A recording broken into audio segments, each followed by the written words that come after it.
All right, what's good, y'all? I'm back with another banger in the chamber. And this time, we're going to discuss Evil Dead Burn. Yes, I saw this movie a couple of months ago, so I'm going to talk about it now, the whole entire movie, since the trailer is out. The official trailer is out. So I'm going to talk about all the characters, what happens in the movie, and then I'll tell you my thoughts about this movie overall. So, without further ado, let's get to it right now. All right, so before we get into the story, I'm going to tell y'all all of the characters that is in this movie. So, we're going to start off with Alice. She is the widow slash protagonist. Susan, mother-in-law. Joseph, brother-in-law. Thaya, or Thea, I think it's Thaya, Joseph's girlfriend. Edgar, father-in-law. Polly, the grandma. She provides majority of the comedy, has dementia, I believe, and thinks Thaya is trying to take her money or liquor. I forgot which one it is. I think it's the money. And then you have Will, who is the husband slash main deadite.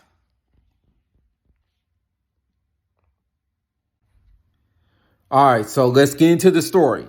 The film opens up with a woman on the radio slash phone saying, "Don't go to the lake from Evil Dead Rise." Two black guys go fishing, light skin and dark skin. A girl that looks like Jessica from Evil Dead Rise is on the lake.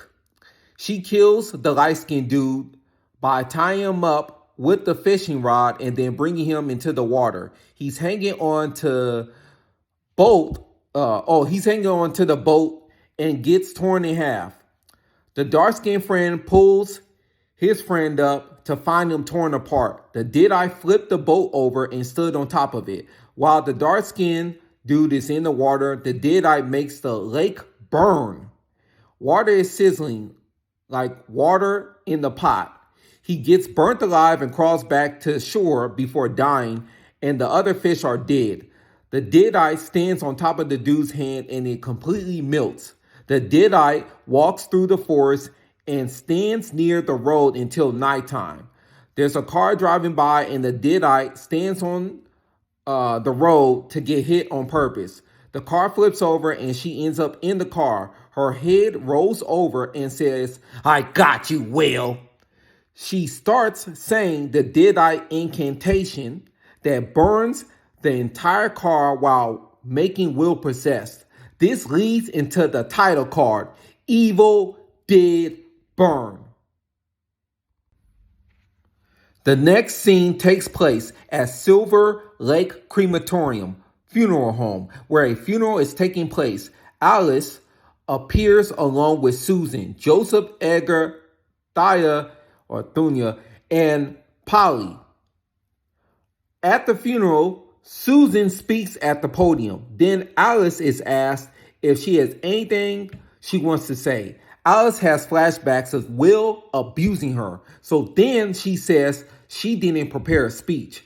After funeral ends, an operator slash staff member begins cremation. The body is inside the coffin. But Edgar interrupts and says, "I need 5 minutes with my son."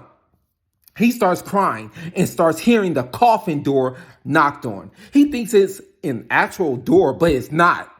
It's the coffin. Like a dumbass, he cracks open the coffin, thinking he can save his son. Will, who is burnt, escapes the coffin. Edgar is flabbergasted, and in a cutaway scene, Will destroys the operator at the morgue. Will possesses the father without doing an incantation. Edgar's eye color changes, confirming the possession. The family drives to an abandoned, boarded house, but it's the house where Will and Alice got married. The father goes to the shed and starts hearing voices. He takes a knife and starts cutting his left arm. Alice stops him, and Edgar tells her not to tell Susan. During dinner, Alice and Susan have an argument about a restaurant that Alice and Will own. Susan wants Alice to keep running the restaurant, but Alice says she was only the accountant and wants to get rid of the restaurant. They keep arguing. And the father gets irritated with the family, but he's possessed. Edgar stabs the dog, I think the dog's name is Max, and kills the dog, so they got to bury the dog. Edgar falls down to the ground, so Joseph tells Thea to put Edgar in the car so they can take him to the hospital. Edgar goes crazy and kills Thea in the car. He impales her entire face with the head of the car seat, basically the car rest. Joseph had a chance to kill his father before he killed Thea, but he bitched out. Edgar takes the gun and blows his brains out.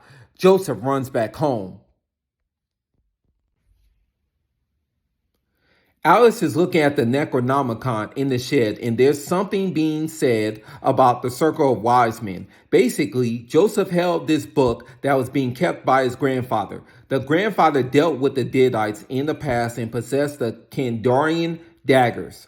Joseph kept all of this in memory of him, but Susan was mad at him and wanted Joseph to get rid of the book and anything associated with it. Alice goes through the book and reads the names of the deadites. She starts the incantation and summons 3 of the deadites, but doesn't say the 4th one. So what ends up happening is the deadites take possession of the dog, Thea, and I don't know where the other one went. You know, deadites going crazy. Thea knocks on the door. The family opens it and she beats everybody up. Thea takes Polly's dentures, inserts it in her mouth, and mixes her saliva with it and puts it back in Polly's mouth. So eventually Polly will become possessed. Thea impales Joseph a bit in the kitchen with utensils and the dishwasher machine. She falls on top of him and she bleeds all over him. Joseph isn't dead yet, but will end up becoming possessed. Joseph kills her with an object and bashes her brains in. Okay, after this is where the story starts to get a bit slow and boring. I'm just being honest with you. Edgar comes back with the dog and climbs up the house. Polly is getting put to sleep by Susan. Before Susan leaves the room, Polly becomes a deadite and levitates in the bed sheets. Edgar creeps up the house to the window door and, or I should just say window. He creeps up to the window and manipulates Susan to kiss him. They're making out and Susan becomes a deadite. Alice kills the grandma and finds the dagger in the attic and kills Joseph to where he falls all the way to the kitchen. Edgar and Susan chase Alice and Alice escapes the house through the window and gets to the top of the house. Alice uses what I believe is a buzzsaw to kill Edgar and Susan while falling down the chimney and burns Edgar alive while he's in the chimney. Alice leaves the house but gets attacked by the dog and kills it with a dagger. Will finally reappears as a deadite, but he's completely burnt as I mentioned before. And this is in CGI. He looks terrible. Will chases Alice into a construction area. She falls into this pool section and tears her Achilles. Will is trying to burn her with this liquid that comes out of nowhere. Alice gets the nail away from her foot/Achilles. Will wants the dagger to destroy it. Alice lies and places a fake dagger where the liquid is. The real dagger is still with her and is small. Alice stabs Will in the neck and destroys his face with her hands. Alice is crying and screaming. The firefighters and police arrive. Alice is in the ambulance and smokes a cigarette, and that's the end of the film. That concludes the entire story of Evil Dead Burn.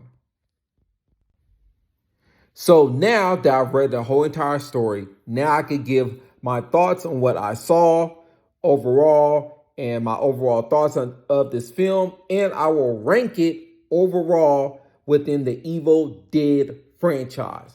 So, yes, the Kandarian dagger is not the original dagger from the original films. This is a small dagger. The original one is a fairly decent size. I would even say it's a large dagger. This is a small dagger. I don't know why it's this small. The grandfather, basically, he was beefing with the deadites back in the day, and the deadites never let it go because they're spiteful, evil fucks. And basically, the deadites wanted to torture his family, and they came after Will and decided to use Will to destroy the family and then get the daggers to destroy the dagger. So basically, in this film, the deadites want the dagger because the dagger is the key to destroying them. And yeah, the grandson Joseph, he kept all of this, but he didn't really know the whole entire true meaning of everything was going on. He just kept it in memory of his grandfather. But Alice is the one that finds, the dagger and uses it to kill off the rest of the family members that are deadites, and then she takes out Will. So let me say this: overall, the film to me, it was cool. I give it. I'm gonna be honest. Just off of first watch, I would rank it a 6.5/7 out of 10.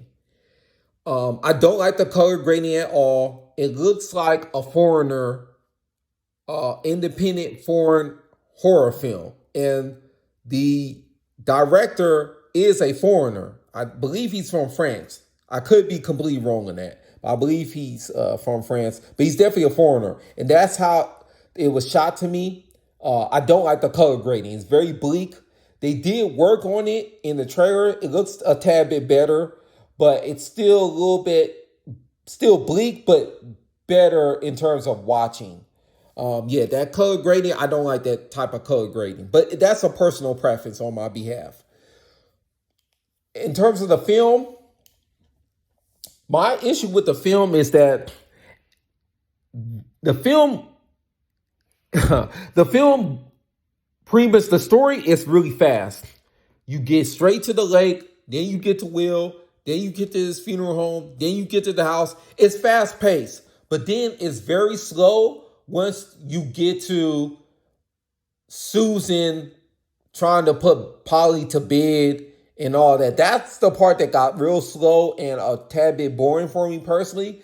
Because like I said, it's very fast paced and then it gets slow. I don't like it. If you're going to be fast paced, just do it throughout the whole entire film and be fast paced. And the characters, you don't care for them that much. Joseph, he's a pussy. He wouldn't even save his girlfriend, so you don't give a fuck about him. The father's a loony bin pretty much from the beginning. Susie, you don't give a fuck about.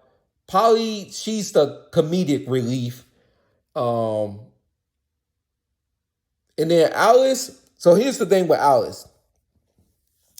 Alice is not as captivating as the female protagonist from Evil Dead Rise or any of the other females that came before her. She's just not as captivating. And they had a real chance in this film. Oh, God. They had a real chance in this film to really delve deeper into the aspect of domestic violence. That, if they had delved deeper, you could really champion Alice through her journey in the film from becoming a domestic violence victim into a domestic violence survivor. And yes, technically she is a survivor because she survives the deadites, and lasts to the end of the film. But like I said, it's just not done enough. And the personality is just not there like that. You'll see when you watch this film. I'm not lying. This is right under Evil Dead Rise. So if you enjoy Evil Dead Rise, you will enjoy this film, but not as much. When I left the film, I was in the elevator. I didn't speak, but the people around me were saying pretty much the same thing, that this film is not better than Rise. So with that said, my overall ranking of this film within the Evil Dead franchise, I have it at the very bottom. I'm not going to lie. This is, I think, the 6th installment. Evil Dead Rise was innovative. I'm sorry. Evil Dead 1 was innovative. Evil Dead 2 was innovative. Army of Darkness was innovative. Evil Dead Reboot was creative / gory. Done very well. Reboot done very well. Evil Dead Rise was creative, and you just enjoyed the family way more. Or even if you didn't, you bought into the family way more. You really wanted to see what's going to happen, and you're rooting for the protagonist and the niece to survive, and trying to figure out how they're going to survive. So yeah, that's 5 films right there. So I'm gonna just rank it on the fly right now, and I'll do it again another time. I would say objectively, I'm going objective. I would go Evil Dead 1, Evil Dead Reboot, Army of Darkness, Evil Dead 2, Evil Dead Rise, and then Evil Dead Burn. I know that's a bit of a hot take. I know most of y'all that are hardcore Evil Dead fans probably rank Evil Dead 2 as number one.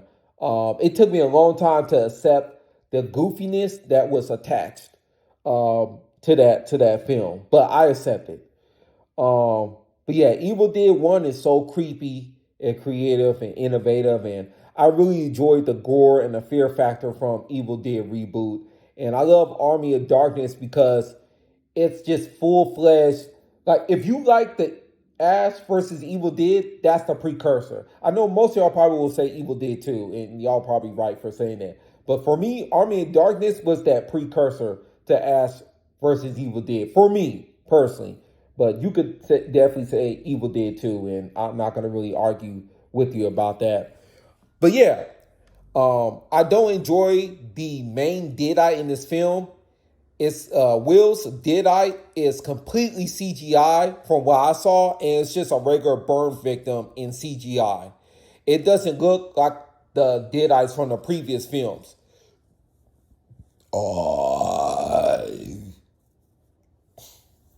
This is the weakest looking deadite in the entire franchise, and you will see for yourself when you see this film that I'm not lying. I'm trying to think. Other than that, I wish they delve more into the grandfather and try to find a way to connect the grandfather as maybe a previous character from the past. But they don't do that. This film is a standalone film. And I'm pretty sure Evil Dead Wrath will be a standalone film. But yeah, I think it's a cool film overall. You can say solid. Listen, you should go see this film no matter what. Go check out this film. Go support this film no matter what. Go see for yourself. And you may enjoy it way more than I did. I saw it, and other people that I've heard of prior to actually watching the film don't like the film. A lot of people who've seen the film think it's terrible. I gave it a 6.5/7 out of 10. So I'm being fair. And I keep it all the way true on my reviews. So please check back on my reviews of Final Destination Bloodline, The Mummy. What's the other joint I've seen? I Know What You Did Last Summer. I've seen all those films in advance. So I'm not lying. This is exactly what happens in the film from beginning to end. And those are all the characters involved. So let me know what you think about this. This is a full spoiler review of the whole entire film, the storyline, and all that. And let me know what you think. And please, like I said, please go check out this film when it comes out. I believe it's coming out in July. So please go support it. Thank you for listening. Salute.